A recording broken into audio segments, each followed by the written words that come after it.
modern period, in the early modern period, where we're going to see both continuity and change. So Matthias, please take charge, and Yaron Ayalon is going to be our presenter. All yours.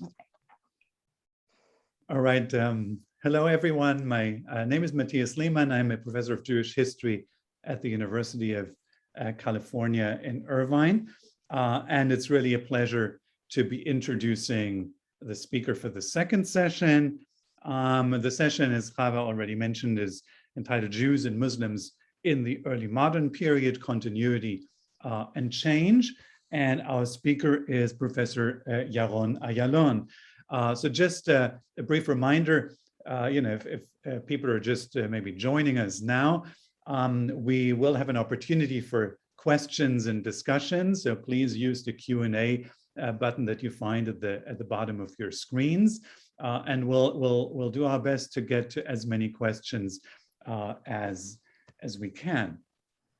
Professor Ayalon is a social historian of Sephardic Jews, Israel, the Middle East, and in particular the Ottoman Empire at the College of Charleston, where he also directs the Yashig Arnold Jewish Studies program, one of the leading Jewish studies programs in the country. Of course, no comparison to ASU, but still, very respectable.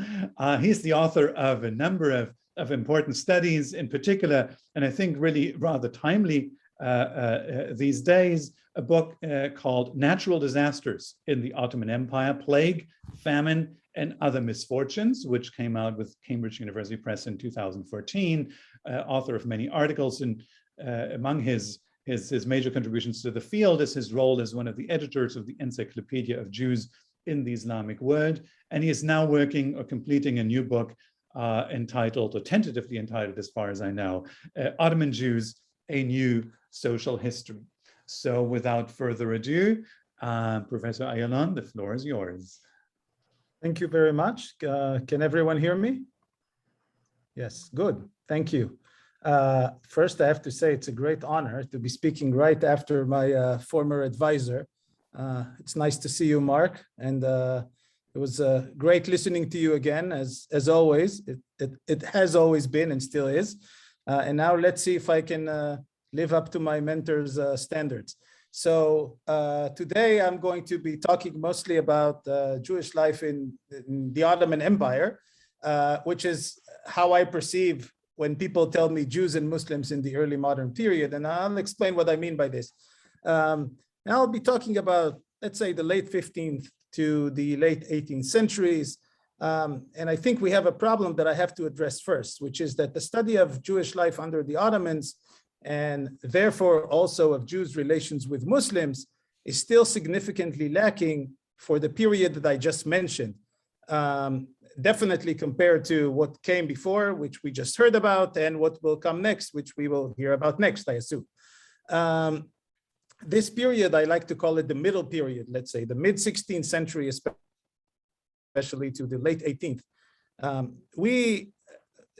There's a lot of information that is lacking. And so we assume many of the conclusions that, let's say, Mark and a few of his former students have reached in their studies about the Middle Ages was still largely true for the Ottoman period, but there's some things we don't really know yet, for sure.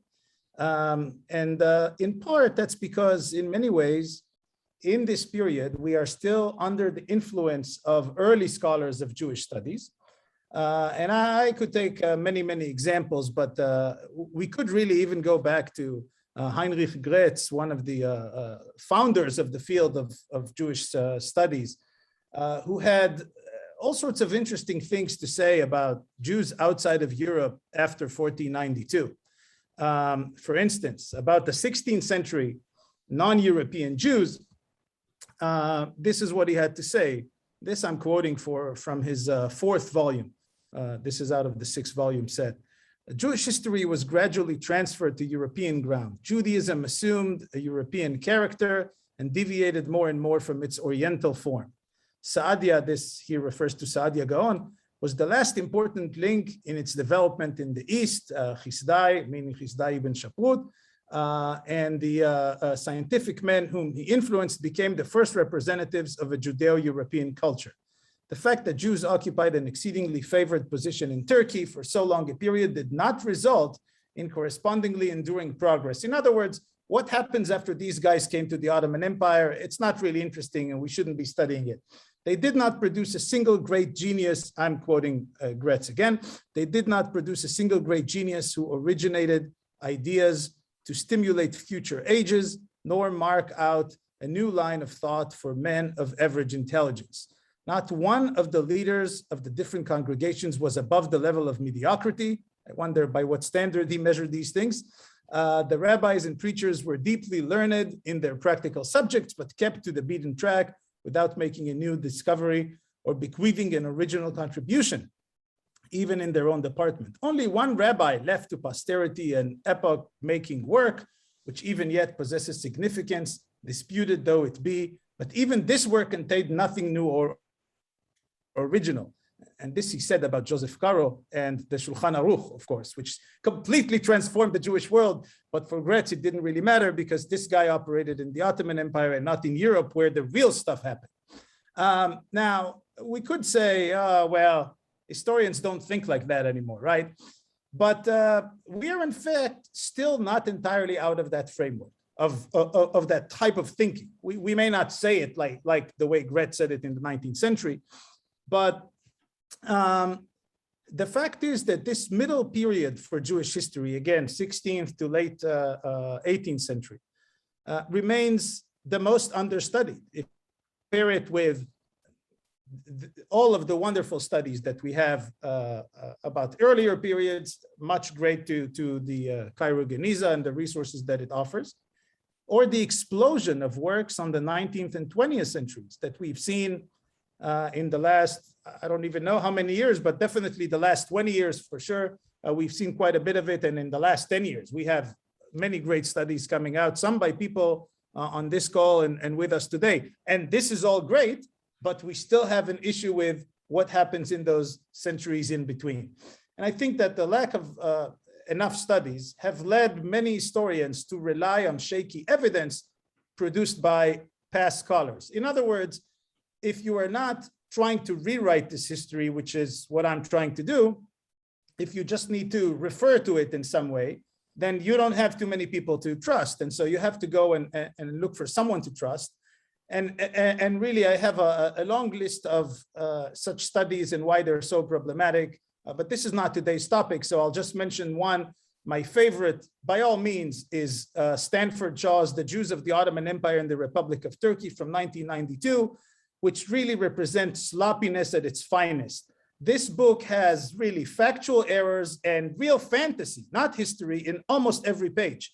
And yet, it's been cited by 329 other studies so far. That's only in Western languages. That doesn't include whoever cited him in Hebrew, for example.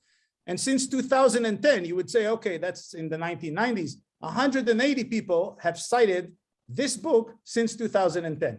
And they might not have done it if we had better studies, but that's where we're at. And that sort of perpetuates the many false assumptions that we have about Jewish life in the Ottoman Empire. So when I was approached by Chava to give this talk, and I'm very thankful again for this opportunity, I first thought, I would say my first reaction, I didn't tell it to Chava, but my first internal reaction was that I'm happy to talk about it, but I have to first explain what the problem is, which is there are many things we don't know because the evidence is not there yet.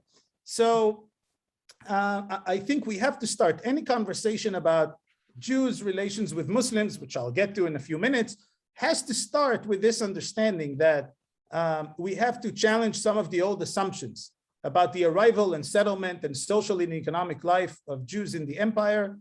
And that's how we get to understanding their relations with Muslims as well. So let me just say a few things about that.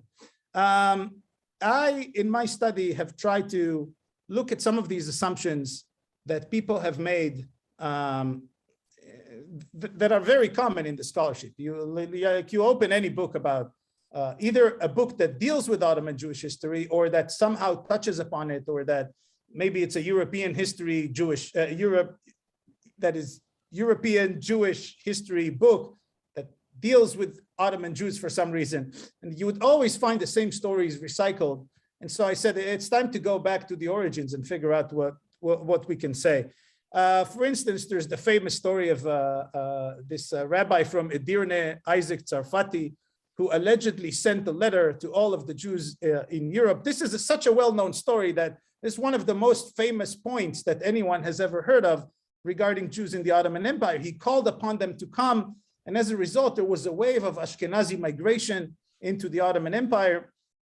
The problem is that most of the story is probably not true. In other words, the letter itself exists. I actually tracked the original letter down in the Bibliothèque Nationale in Paris, but you don't have the original letter. It's copied in some manuscript of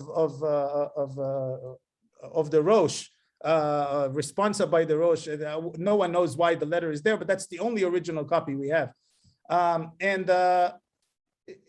there are lots of other problems. Again, with this letter, who it was sent to, there's no evidence that there was ever a wave of Ashkenazi Jews coming to the empire, or in fact, any evidence that this guy actually existed in what can I say? Anywhere. There's no evidence of this guy that he was so eminent, or like really anywhere in the sources. I know lack of evidence doesn't prove anything. What if this guy was so prominent? We should have found something about him somewhere else. So far, I haven't been able to track this guy down. Okay, that's one. Another example. There's the famous story that Sultan Bayezid II thought that the kings of Spain were foolish to expel the Jews, and therefore he invited all of them to come to the Ottoman Empire. Okay, so parts of that story were debunked by Mina Rosen like 20 years ago, and that's good because they were probably made up. But the essence of this idea that the Ottomans invited the Jews to come to the empire, that part remains. And you see it in the scholarship again and again. And the reality is that, look, the Ottomans probably just didn't care. The Ottomans had one thing they really cared about. I think that's coming up in more and more recent scholarship, at least before the 19th century. They cared about money. If you came in and you paid your taxes and you gave them what you wanted, they largely left you alone. If you didn't draw too much attention to yourself and you paid your taxes every year, you were good. And so the notion that, yeah, they technically financially had an interest to attract more people to come to the empire, because the more people come in, the more money they make. But the notion that there were efforts, active efforts to bring in the Jews into the Ottoman Empire, well, if so, why did it take several decades until we really have a major settlement there? It doesn't happen right away. And where is the evidence for it? Maybe it exists. I haven't seen it, and I'm happy to consider it if I see it. Okay, and then we get to all these reports. Here we are actually getting to the relations between Jews and Muslims. Reports of persecution of Jews in the empire in the 16th and the 17th century. For example, the works of Yaron Ben-Ae has many instances. He cites many instances in his book and also in some of his articles about killing and injuring and rape and destruction of property, all happening to Jews by Muslims. And we can take this a step further, I guess, in a way that's tied to the persecution, that we find in the historiography this, again, repeated claim that Jews suffered from declining economic opportunities in the 17th and 18th centuries. So in my view, these reports, both the persecution side and the declining economic opportunities, are either false or they're taken out of context. And I'll get to that in a bit. But let me say a few things first. So these are just the basic assumptions, and we have to understand them because we still have quite a bit of work to do on understanding this chapter of Jewish history under Islam. So with that in mind, let's look at the Ottoman Jewish experience. One key feature that we assume and is talked about in the historiography quite a bit is the organization into what used to be thought as strictly autonomous and segregated communities, where rabbis had the final say on most matters and did everything in their power to prevent Jews from going to Gentile, that is, to Muslim courts. And for a long time, historians have assumed that communities were governed by rabbis and even chief rabbis, to whose advice members would adhere, much more even than Jews in Europe did. And that chief rabbi in every place had, according to some accounts, the power to enact communal ordinances and excommunicate members. So there are a few recent studies, not about the Ottoman Empire, about earlier periods, that already challenged this model of the powerful community and its rabbis. Uriel Simonson had done this a decade ago, and a more recent study by Rina Lauer about the Jews of Crete, again, that's up to the Ottoman period, really cast doubt on this ability of rabbis to do all of those things that other historians thought that they did. And I see the same thing in my work on the 16th to the 18th centuries. That is, we have rabbinical leadership that lacks a clear hierarchical structure. It's rather loose. It largely fails to impose Jewish law as a principle guiding the lives of individuals and congregations. Of course, some individuals follow Jewish law. You have more religious and less religious people in every location. And we have rabbis that may have been respected, and some had even a great following, but this was mostly a product of erudition and charisma, not of official appointments.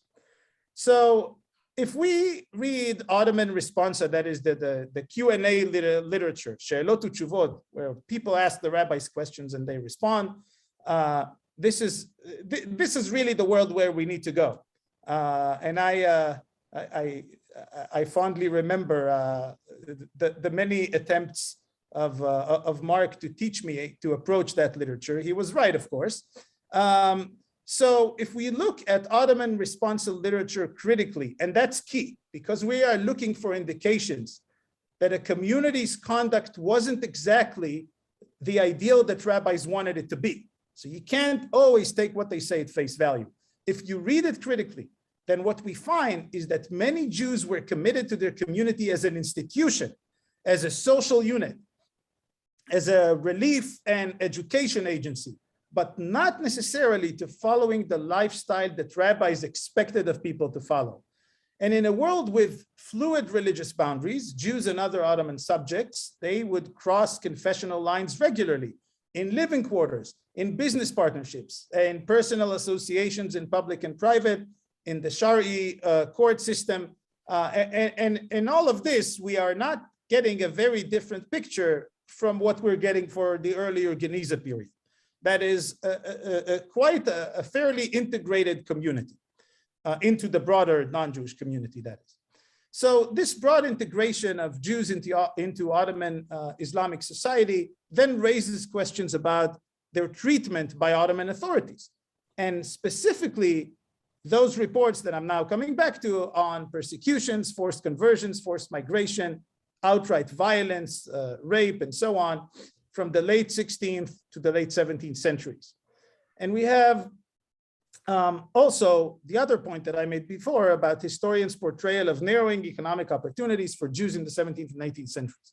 So as it turns out, there are good explanations for the evidence of hardship that have little to do with Muslims hating Jews. I'm not claiming here that we never had instances of Muslims hating Jews. I'm just saying that we have to see the bigger picture. We know that the 17th century, for instance, was characterized by a worldwide climate and economic crisis that produced food shortages, epidemic outbreaks, and political instability and violence. All you have to do to put that into the picture of what happened to Ottoman Jews is go to your environmental history. There's quite a bit of studies about what the rough 17th century did to everyone, but especially to minority communities. And so the empire was not spared from this situation. And just as in other places, minority populations suffer more.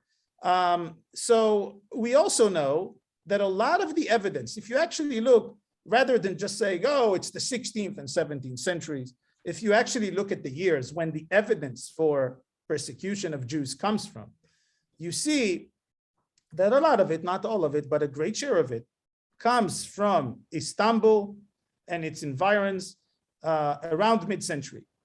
And if that's the case, then we have to realize this was a period when the empire was under the control of the Puritan fundamentalist Kadizadeli movement. And that was a movement that used violence and terror against anyone who did not adopt their ways, including other Muslims. In other words, this was a 17th century version of ISIS, if you wish. I'm not sure if they beheaded people or not, but it was pretty rough. So that's for the persecution. Again, I'm not saying it didn't happen. I'm saying we have to see the bigger picture and other factors that affect things, even if the result in the end is that here and there you have instances of Jews being persecuted by Muslims. As for the economic opportunities, it is true that we have evidence suggesting that in certain occupations, such as working as translators or agents for European merchants, Jews were gradually being excluded until at some point in the 18th century, you can't find, at least I couldn't find, much evidence for them in those professions. We have to remember, though, who were the ones who excluded them? This was not the doing of Muslims or the Ottoman Empire. These were professions where at some point, directly or indirectly, Jews were providing services to Europeans. And more European agents, merchants, diplomats stationed in the Ottoman Empire, for reasons that largely had to do with them not liking Jews, started to hire others, let's say local Christians rather than local Jews, for these positions. It's well documented in, let's say, in consular reports by French and British agents who were stationed in the Ottoman Empire and now found in archives in London and Marseille, for instance. Meaning the hatred towards Jews is well documented. So we have to account for that too, that not everything came actually from the empire, even though it happened to Jews in the empire. But if you put that aside for a minute, we have hundreds of court cases from Istanbul and other cities in the course of the 18th century that show conclusively that Jews were fully integrated into the Ottoman mercantile system on all levels, from wealthy, extremely powerful leaders of guilds that also had Muslim members in them. Technically, maybe they weren't supposed to, but Jews in charge of Muslims. That happens, at least based on the evidence that I've seen, through merchants dealing with international markets to petty peddlers and small itinerant merchants. And so we find Jews very active in the commercial scene of many Ottoman cities, and usually alongside Muslims and Christians. So what this evidence and the one about the alleged autonomous communities that I mentioned before, what it all tells us is that there were many people who had a clear interest in portraying Ottoman society as made up of separate, very loosely connected groups with a high level of animosity toward each other. On the primary source side, that's what I like to call it, these included Ottoman rabbis and European Christians, merchants, diplomats, and so on. They had no interest in having a great society where everyone works together and functions well and all that, for their own interest, different interests, but they led to the same, they shared an interest despite the different motivations, I suppose. And that's the primary source side. On the secondary source side or historian side, this included for many years work who accepted assumptions drawn by our primary materials at face value. This doesn't mean, again, that there were no instances of harassment, persecution, discrimination, even real cruelty toward Jews that were interspersed throughout the history of Jewish life in the empire. Of course, there were. All I'm saying is that we need a more nuanced approach to understanding the Jewish experience in the early modern period under Ottoman rule. That experience, in many ways, continued that of earlier periods. Because, again, Jews were deeply involved in the regional and international economy. They were fairly well integrated within Islamic society. They lived in an empire that cared about very particular things and other things that were perhaps very significant for Jews, they just didn't care much about. It's not, sometimes we have to free ourselves from the perhaps European mindset or the mindset of European Jewish historians, I mean historians of European Jews, that there is this assumption that the authorities cared about how Jews worshipped or how they behaved. The Ottomans largely didn't care much about this unless it came up, meaning if someone complained to the central authorities in Istanbul, well, then it depended on who read the petition. Sometimes you got lucky and sometimes you didn't. And really, there's no sort of thread that I can tell you every Muslim who complained against a Jew and sent a petition to the capital, the Jew got discriminated against, or the ruling was in favor of the Muslim. And I can tell you the opposite, that every time Jews cried about discrimination, that the Ottomans said, okay, let's look into it. It really depended on who was the person reading the petitions at the time, who was in charge. So you have a mixed bag. That's really what you have. But I think we can say a few things that still happen that don't represent, and this is where I'll end, don't represent the continuity with the earlier periods. And that is that before the 19th century, or between the 16th and the early 19th century, we see an erosion. And I'm saying erosion, I'm not talking about decline or any of our old terminologies, but really erosion in the standing and authority of rabbis.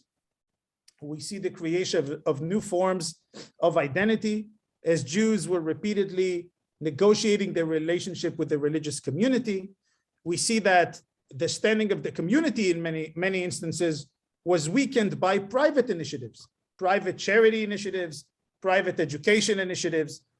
This is not directly related to today's topic, though. If there are questions about it, I'm happy to answer them. But one of the real big changes that we see that could be a departure from earlier centuries is that the two main functions, let's say you're not religious at all. Well, that's not the right term, I guess. You're not very observant.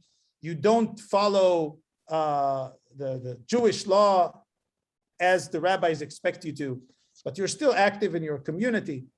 And there is something that, like, your basic understanding of how the community functions involve these two main issues that the community serves, which is providing education for children and being a relief agency, meaning kind of like insurance. If one day you fall into poverty, they would be there for you. And so when these two main issues that you can't really get anywhere else before the 19th century, you didn't get education outside the community, and you wouldn't seek charitable support outside of the community in most cases. So when these two start to become privatized, in other words, the leadership of the community no longer oversees them or does not oversee them as much, then we know that we are witnessing a gradual change in the relationship between Jews and their communities. But that, as I said, goes into all sorts of other topics that are not directly related to their relations with Muslims. So I think I said enough, and I'll stop here, and I'm happy to take your questions. Thank you. Thank you, Yaron, for trying to really talk about a very broad topic, several centuries of the Ottoman Jewish experience in just half an hour. And I want to use just a few minutes in my response to maybe raise just a few more questions for you to consider, and maybe you'll have a chance to answer those. And in the meantime, I also invite the members in the audience to submit their questions using the Q&A function on this Zoom meeting. And I want to start with something that you said about a whole bunch of different myths that historians have created about the Ottoman Jewish experience. And it's interesting, right, how you identify the myth of the origin myth, if you will, about Ottoman tolerance, about Sarfati inviting European Jews to settle in the Ottoman Empire because the Ottomans are so tolerant, and then later myths, as you call them, about the deterioration of Jewish-Muslim relations, examples of persecution and economic decline and such. So I guess two questions about that. First of all, I think it's interesting to consider, where do these myths come from and what is their function? So the myth of the Ottomans is this welcoming haven for Jews from Europe, in particular Sephardic Jews, after the expulsion from Spain in 1492. Of course, is a myth that already originates at the time. When you think about Eliyahu Kapsali in the 16th century, right, in the chronicle that he writes, and other examples of Jewish chroniclers and writers in the 16th century who very much present the Ottoman sultans, Selim or Suleiman in particular, as messianic figures, that myth of Ottoman tolerance and of the Ottoman Empire providing this haven, this refuge for persecuted Jews actually goes back to the early modern period itself. But you're right that then it is perpetuated in the modern period, but presumably for new and different reasons. And it certainly lives on, right? I was struck how much you emphasized the myth of persecution under Ottoman rule.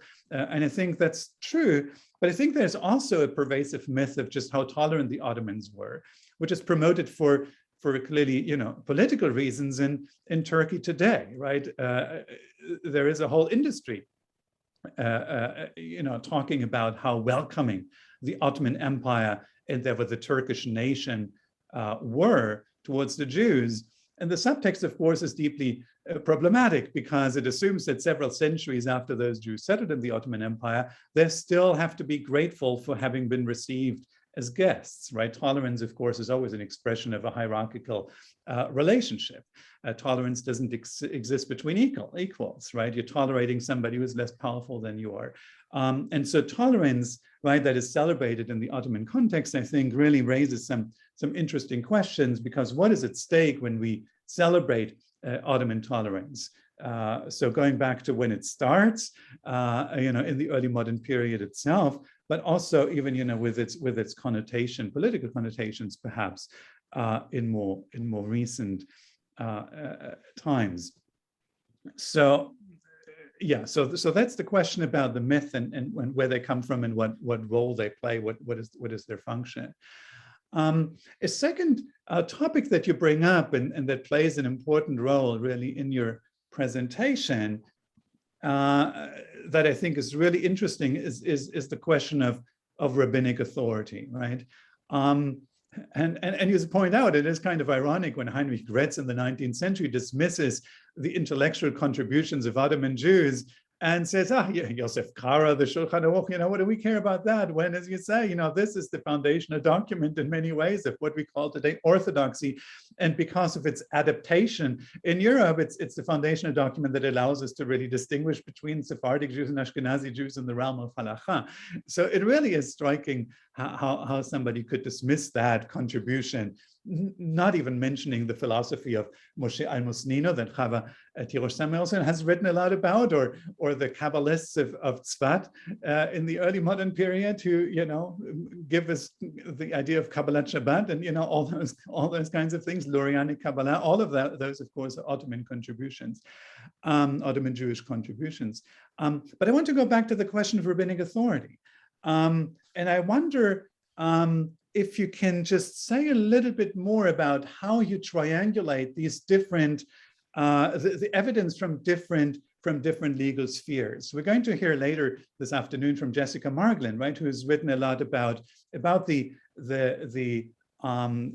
relation between different legal spheres that Jews navigated.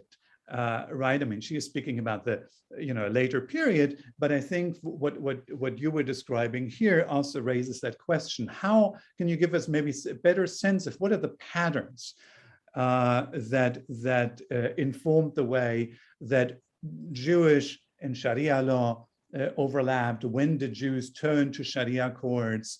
Were Sharia courts always eager to get involved, or sometimes maybe not so eager to get involved in internal Jewish disputes, and so on? You're certainly right that we have plenty of evidence, as we do from the medieval period. We heard that in the previous session, right, of Jews making use of Muslim courts. But I would really like to get a better sense of what are the patterns, and when and how do Jews have recourse to Sharia courts? And I wonder, right, to what extent is that really a challenge to rabbinic authority, or is that, or isn't it the case that rabbinic authority always, in all periods, from late antiquity to today, operates in a field of competing legal spheres, and never has, whatever the rabbis say, never has a monopoly over Jewish lives and dictating the parameters of Jewish life. And even in the classical period, right, as Seth Schwartz and other historians have told us, the rabbis never were really the ones defining what Jewish life was looking like. They developed an ideal of what they thought Jewish life should look like, but maybe it never really did until, you know, until today. And so maybe the Ottoman case in that sense is really no exception. So maybe the question really is, you know, how exceptional is what you're describing? How specifically Ottoman or Islamic is what you're describing? Or couldn't we argue the same thing? You know, we know that Jews turned to non-Jewish courts in Europe as well, right? So that's certainly in the early modern period. So that in of itself, I think, is an interesting question. And I want to add one more thing, and that is really, you know, invite you to think a little bit more broadly. And, you know, I'm putting you on the spot based on the title for the session that you didn't choose. And the title of the session, of course, is Jews and Muslims in the Early Modern Period. And I'm really curious about what we understand as the early modern period in the Islamic context, right? Because until not that long ago, Jewish historians basically divided Jewish history into pre-modern and modern.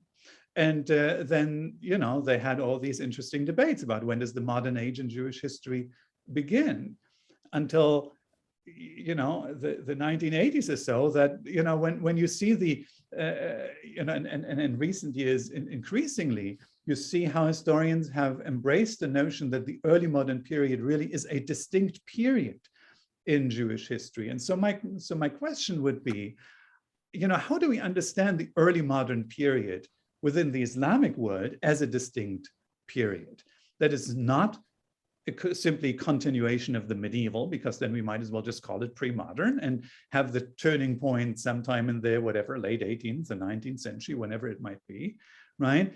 Why do we call it early modern, and what is early modern about it?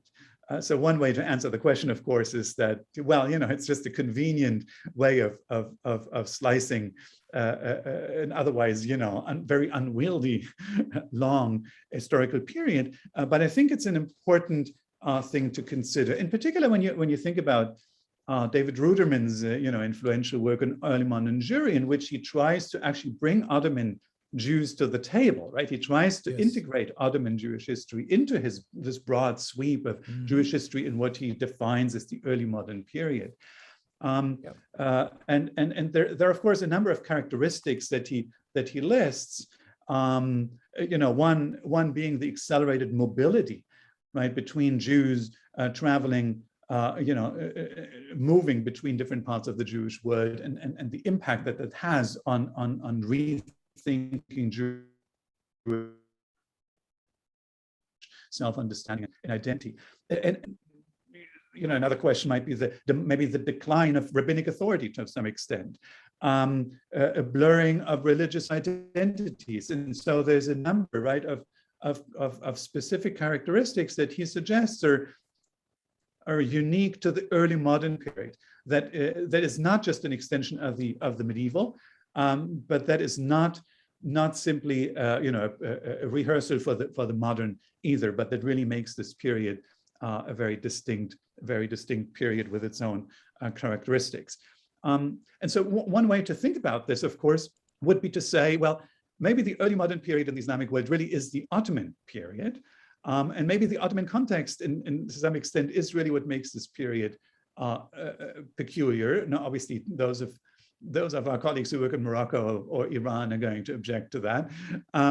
But even for the sake of the argument, if we say, so the Ottoman period makes it early modern, I think the Ottoman conquest of much of the Middle East, including Palestine, including Jerusalem, I think makes a big difference in terms of these patterns of mobility of Jews going on pilgrimage to Yerushalayim, even, you know, going to establish themselves in Eretz Israel, not in huge numbers, but in significant enough numbers in the Ottoman period. And we have responsa, right, that you alluded to, who celebrate that now, thanks to the Ottoman conquest, you know, Palestine Eretz Israel can be reached. it's no longer out of, because it's part of the same empire. You can just travel there. It's expensive. Yeah. It's not convenient. That's another myth. The early modern Okay. period, but you can reach it. So is that, to what extent is the Ottoman really what makes the early modern period early modern in the specifically Islamic context? And so I guess I just want to invite you maybe to just take a couple of minutes to reflect on some of these questions. You can choose the ones that you find interesting and ignore others. And then, of course, we already have a good number of questions in the Q&A. So we'll get to those in just a moment. Okay, great. Thank you very much. These are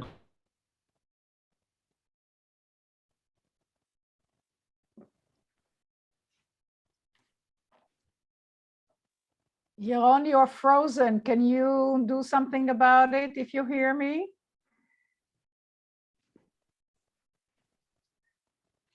Lisa, can you help? I'm working on it.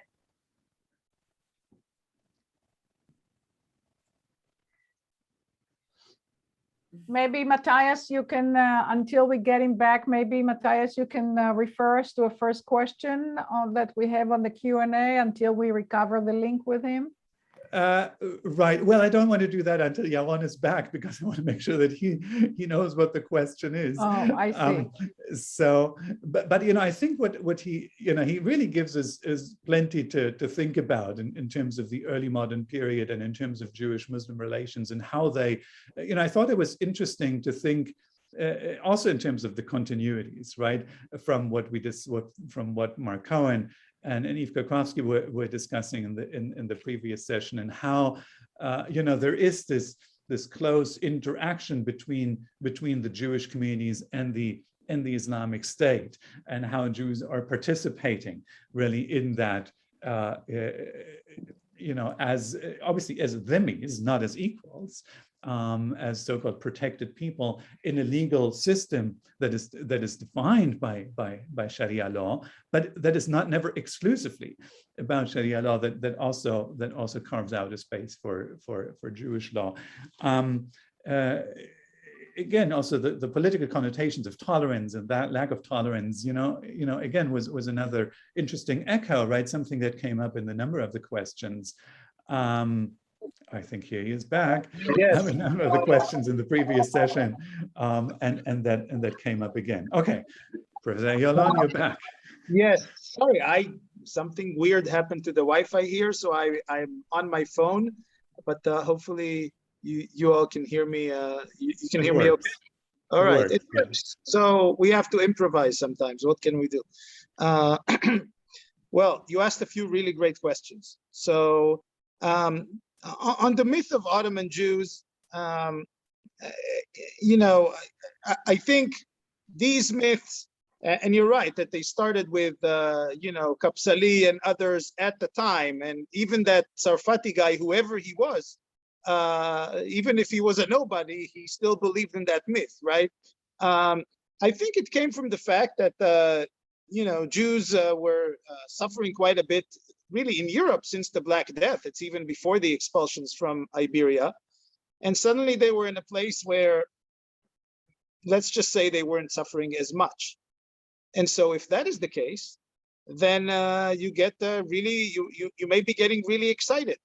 And it's easy to see how from getting a little excited about the situation, you start inventing all sorts of things. Kapsali's text is full of all sorts of miracles that Ottoman sultans performed. So, I mean, I think that it's a short road from getting excited about your situation to believing in myths like that. So that's one. Now, let's see, tolerance. I agree with everything you said about tolerance being hierarchy and being a very useful technique today for the modern state of Turkey to talk about, oh, how great we were with Jews and all that. I think it's true that we have to bear this in mind, that this wasn't always the case, that in some ways to say the Ottomans were much more tolerant than anyone else before or after them to Jews, that's a myth too. I think that's right.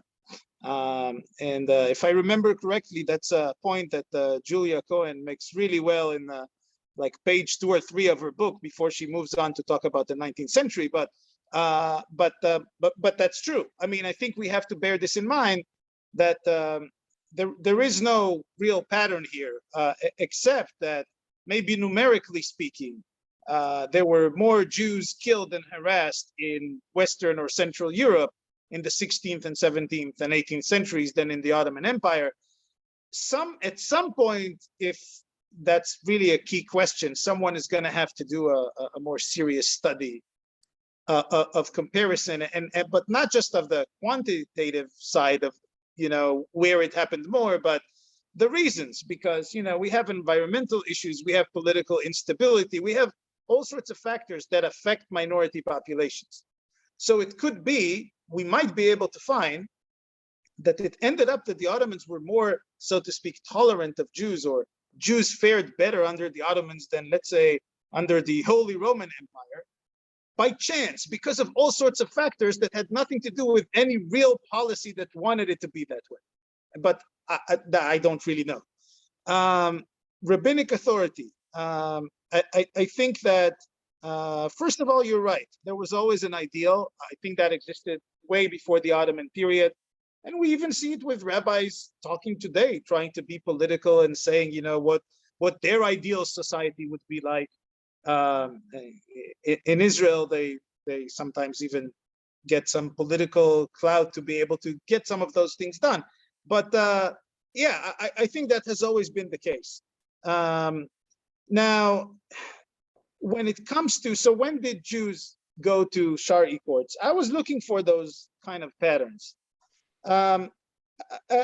It's hard to say, but what I do see is that there is quite a bit of protest from the Ottoman side, from the Jewish rabbinical side, whenever that happens. And I also see cases of a very close connection between rabbis who were dayanim, who were judges in the rabbinical court, and the Shari Qadi of that same city. In other words, I've found a few cases where there's a dispute, and they go and consult the Shari Qadi because they know the guy. And in one really very fascinating case, I don't remember exactly from when off the top of my head, the Shari Qadi basically said to the rabbi, look, you guys better resolve this. And he says it to the parties, because if I have to intervene and issue a ruling, you're not going to like what I'm going to do. So you guys better resolve this on your own. In other words, there are some of these sort of back and forth ongoing communication between those systems. You asked, is this exceptional? It's probably not, but the problem is that I don't think very many people have focused on this period or described what was happening. In other words, we are in such lack of information and evidence that even coming up with something that says, look, we had a very vibrant scene of debates about which courts people should be going to. And that was not dramatically different from the scene that existed before or after. It's still something that at some point has to be said. In other words, some of the stuff that I found out is not particularly exciting in the sense that I expected to find it, and I found it. And I think anyone else would be, well, not everyone else apparently, but some people would have been excited to find it, or would be expected to find it, and they did. Last point you asked about modernity and all that. I don't really like this term. I'm sorry, I don't mean to offend anyone. I don't like this whole modernity term because it's a very elusive term. What is modern? My cell phone is 2 years old. So is it not modern anymore because it's not like the last model out there? Or what if I used a cell phone that was 10 years old? And someone would say that's an ancient phone, right? In other words, it's relative. I know for us historians, of course, we have a better sense. And of course, everything after the 19th century we call modern, and we don't engage in those silly discussions about phone models. But to me, it's just not clear enough. What is clear is that if we already want to impose this idea of discussing periodization, which is very artificial, but we do it because it helps us understand history. If we want to do this, then the sense is, to me at least, that there has to be something that's distinct enough from what came before and distinct enough from what's coming after to call it something else than what came before and after. Whatever you call it. You can call it early modern, or you can call it, I don't know, pineapples and bananas. It doesn't matter. So the point is, in this case, why is this period distinct? I think Ruderman was right. There are enough characteristics to show that it's different from what came before. It was different. You can take all sorts of things. Travel is one, and international commerce and all that involved with that, it grows significantly. That's one thing.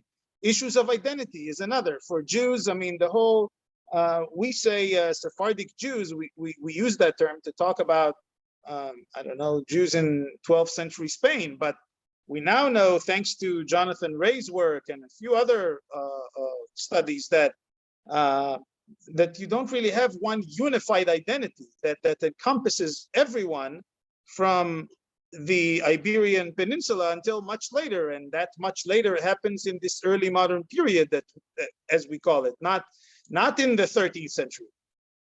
So the question of solidifying identities that happen because of one major event. And I also think that, yes, sometimes an event is so big that it introduces changes that effectively you can say from that time on, we need to talk about a different period. So like European historians, not Jewish, general European historians like to say, right, the Middle Ages end with the Black Death. And we start talking about early modern period from the Black Death on. And I think for us, for this context, probably, well, the Black Death was significant for Jews too, as well as the expulsions from Spain and Portugal. What happens later that like, when does that early modern end, right? What's the other side of it? And when do we start with whatever happens on the other side? Why do we call things modern suddenly? I think, again, that in the 19th century, and some of our colleagues here would be better judges of this, but I think in the 19th century, you start seeing changes that, again, transform the function of the Jewish community. What was it about? The connection people had to that community, way more than those transformations that I see in my study. Because it's not, in many ways, those changes that I've seen in charity and education, changes that you discussed about reading practices in your work, in the 18th century, that is, they set the scene. I think you say it too, if I remember correctly, that they set the scene for what comes next in the 19th century, for education where people have options. It's no longer just in the community, for mass readership, which we don't have before then, and so on and so forth.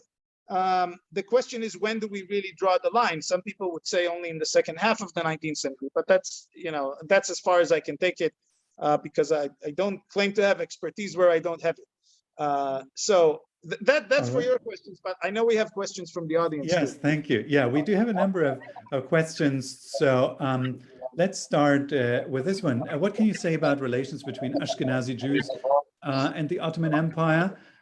Considering, right, I mean, there were Jews living in areas that come under Ottoman rule who might not have been Sephardic Jews, the Ashkenazi Jews who immigrate into the Ottoman Empire. So what can you say about the relations between Ashkenazi Jews and the Ottoman Empire? Not very much, unfortunately. We could probably say more about the relations between the Sephardim and Ashkenazim, but between the Ashkenazi Jews and the empire, a lot of the evidence we have comes from Jerusalem, perhaps because the communities there were active, and maybe the Ashkenazi community there, compared to the size of the community overall, was more substantial. Because in other cities, as far as the evidence that I've seen, we're talking about, by the time the huge wave of Iberian Jews is done, or not done, primarily is already in the empire, we're talking about fairly small communities. And then it really depends on the location, because in some cities, the Ottomans dealt with representatives that were not individually from each congregation, but you know, there were some body in town that elected who would represent the different congregations to the Ottoman authorities. So in some places, that's just how it went. And then we don't know much about that relationship, because mostly it was Sephardic Jews who actually did the talking with the Ottomans. And perhaps we will know that one day. I have not seen substantial evidence produced by Ashkenazi Jews in the empire itself, or that sheds some light on that. I have seen some that deals with the way that Sephardic Jews were thinking and perceiving Ashkenazi Jews.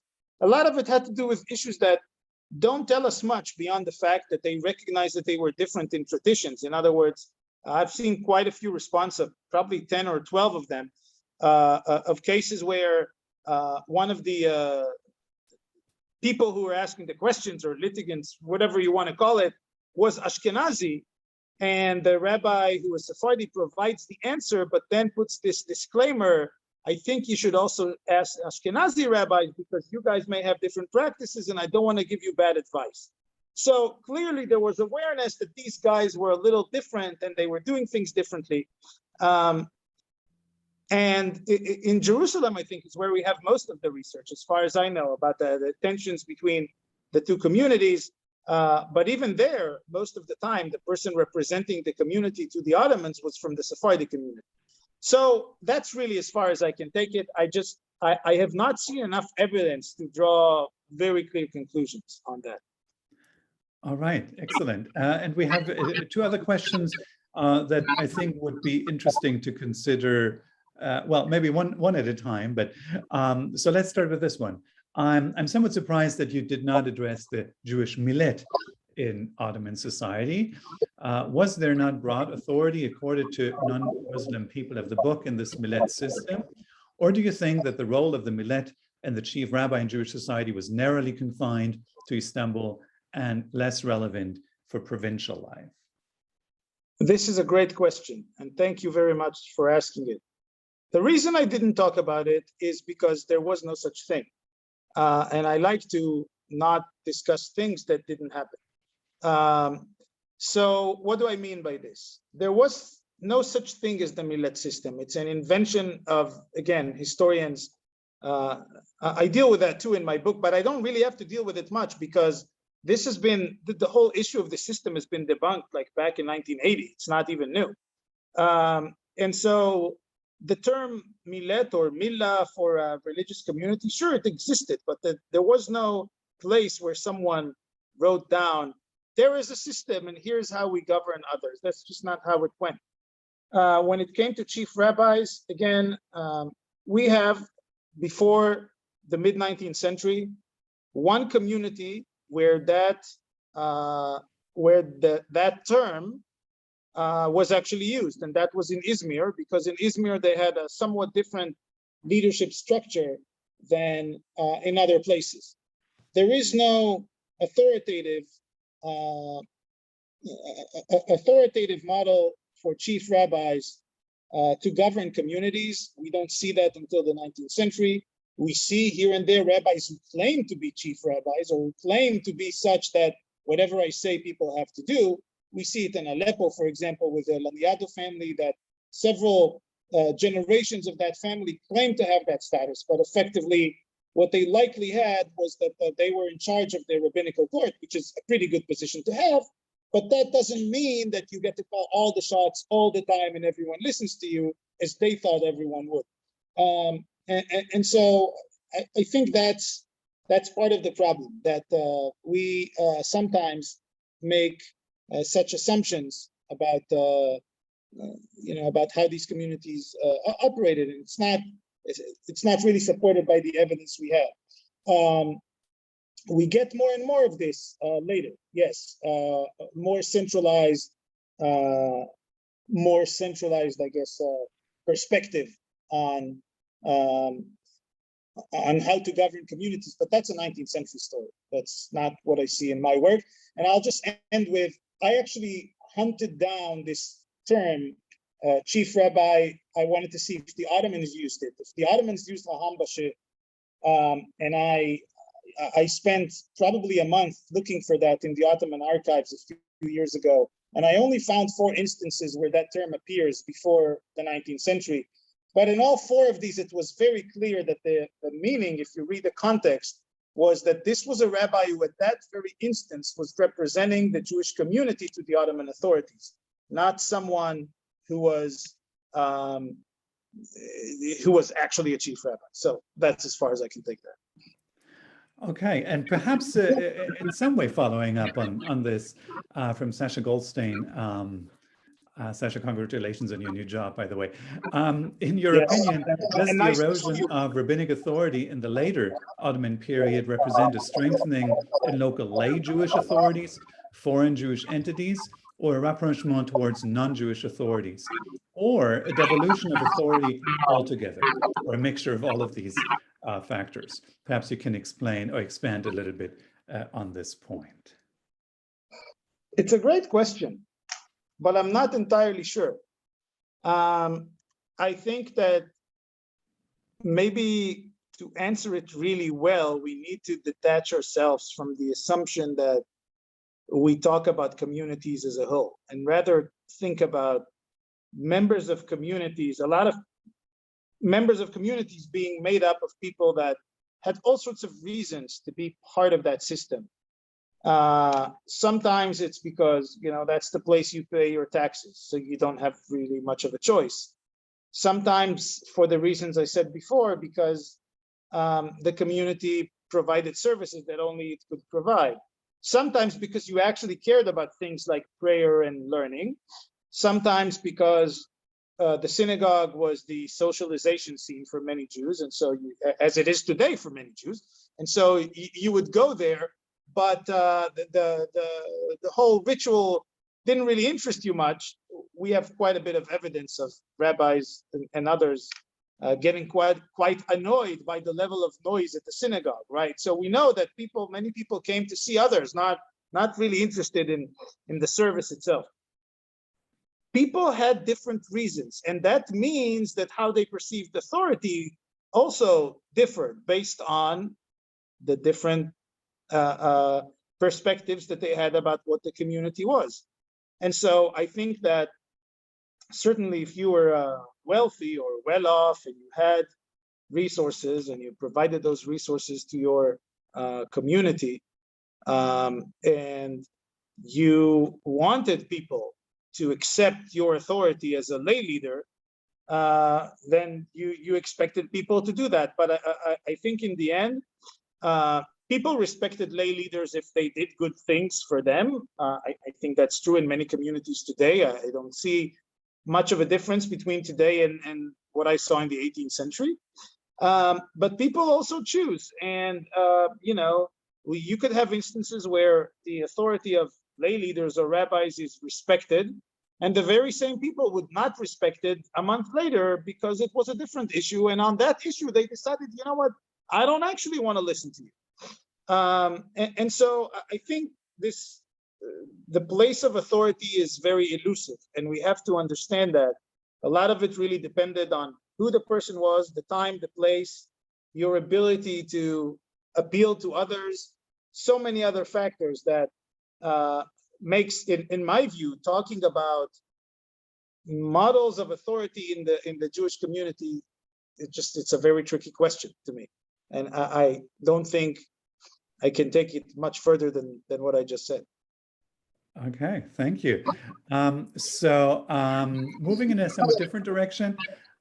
So you were referring to the lack of studies out there in that particular period. So the question is, what about Gershom Scholem and his massive volume about Shabtai Tzvi and Natan of Gaza? Surely it contains a huge amount of information about Jewish life at that time. So maybe you can say a little bit about that.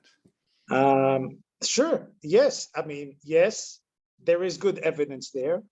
the question, I deal with it a little bit, I didn't speak about it today, but is how you perceive the whole Shabtai Tzvi affair.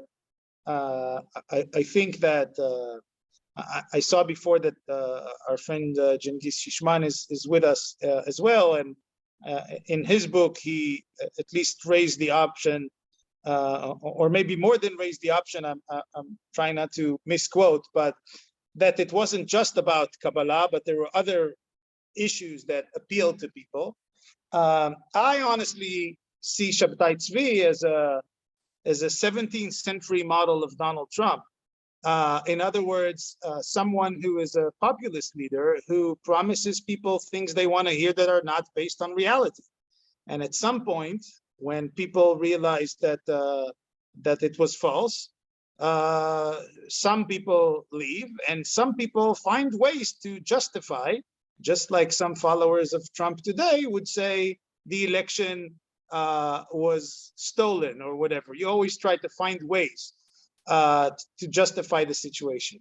I don't go as far about that, but I think that you can look at evidence about Shabtai Tzvi, and like any other evidence, you have to do it carefully. We also have the problem, which is that you don't have much about him in the actual responsa, because of this really concentrated effort to expunge his memory and his name from the Jewish experience overall. So you really don't have as much. Of course, there are other sources, there are manuscripts.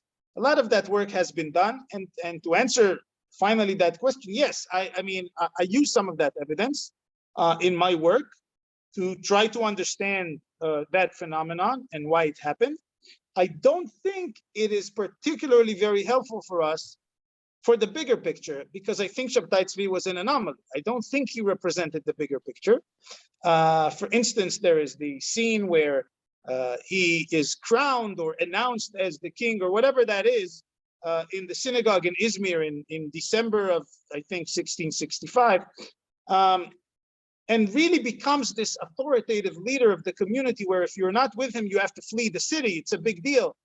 This is not how the Ottoman Jewish world operated. That's why I say it's an anomaly. You don't have this authoritative type of regime within Jewish communities. This is the anomaly. It's a one case that actually shows us what didn't happen otherwise.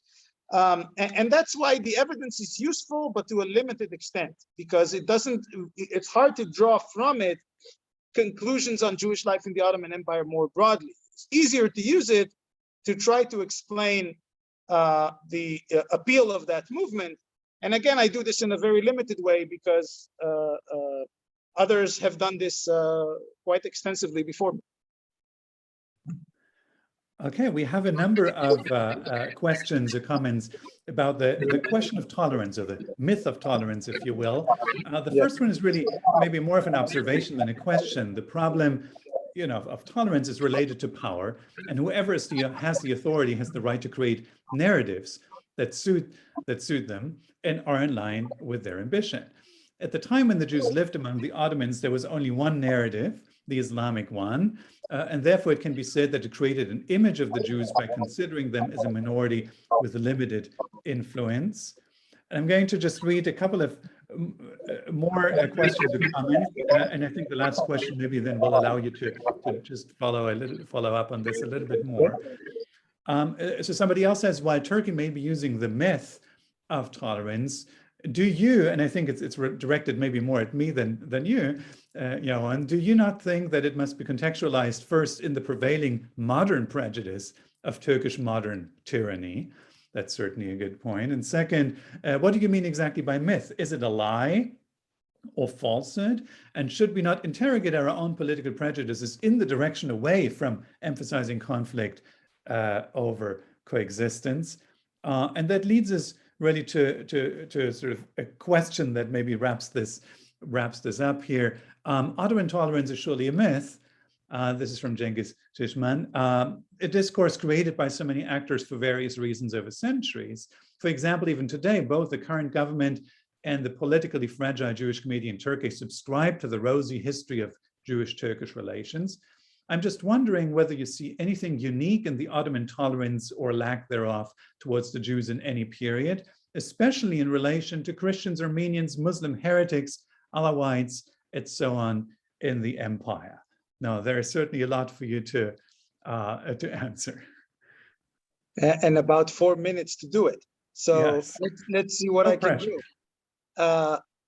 Look, I think that it's a myth. I'll start with that, in the sense that we have made assumptions before, collectively as historians, that it always happened that way.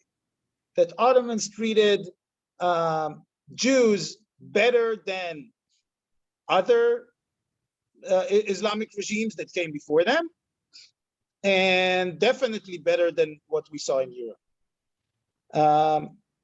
And I think, well, the case of Europe, I think is may be mostly true, but then it's not an Ottoman issue, because you could say this about other regimes that came before the Ottomans. In other words, I think we have to look for the reasons why things happen. And when we start looking for it, we don't really have evidence to substantiate it either way. That is to say, the Ottomans were really, really bad for the Jews, or that they were so tolerant that this was a second golden era after what happened in Spain. You just can't. I think you have to look at more local instances, because you can talk about tolerance all you want. The fact is, you had weak sultans in the mid-17th century that allowed those fundamentalists to effectively take over, even though there was still a sultan at the top. And these guys, they harassed Jews and Christians and Muslims they didn't like. And if you lived for 60 years, and out of those 60, 40 of your life was during that period, it was horrible. You wouldn't talk about Ottoman tolerance, even though the Ottomans may not have had anything to do with it, meaning their weakness facilitated this intolerance, but it's not like that they wanted to be intolerant, or I don't know, that's how I understand it. In other words, it really does matter. And that's the problem we have when we talk about tolerance. Any attempt like the Turks are doing today, we historians of the Ottoman Empire, we benefit from this, right? Because any book we write, they publish in Turkish too. It's not like millions of dollars, but anyways, it's nice to see your book published in Turkey. But so there's this big thing about, Ottoman Empire heritage, and within that this idea of tolerance in general. I think not just about Jews. They're doing it because that shows tolerance about, toward Armenians, for example, right? Which undermines the case of the Armenian genocide. That's fine, but as a political point of view, this is really the difference between politicians and historians. When you do politics, you don't have time to develop very nuanced arguments, or you're not capable of doing that, one of the two. And for us, we are not politicians, at least right now, at least I am not. And so we have to develop arguments that are more nuanced, which is sometimes there was tolerance and sometimes there wasn't. And it changed based on the time, based on who was the local governor, sometimes based on a Qadi or a Muhtasib, this guy who would be the superintendent of the markets, who might not like Jews. So he would beat someone up. And then everyone else would see it and say, that's not tolerant. So it's really a very sort of flexible concept, which is why I say it's a myth. It's a myth either way. It's a myth to talk about doing this all the time or that all the time. We have to understand that there's it comes and goes. And that's how it was, at least until I see evidence that suggests otherwise. And that's really as far as I can take this whole issue of tolerance. I'm sure I missed some of the comments in this very long question, but okay, thank you so much, Yaron. And that brings us to the end of this session. So thank you all for participating. Apologies to those that we didn't, if we didn't get to your question. And again, thank you, Yaron, for sharing your research with us.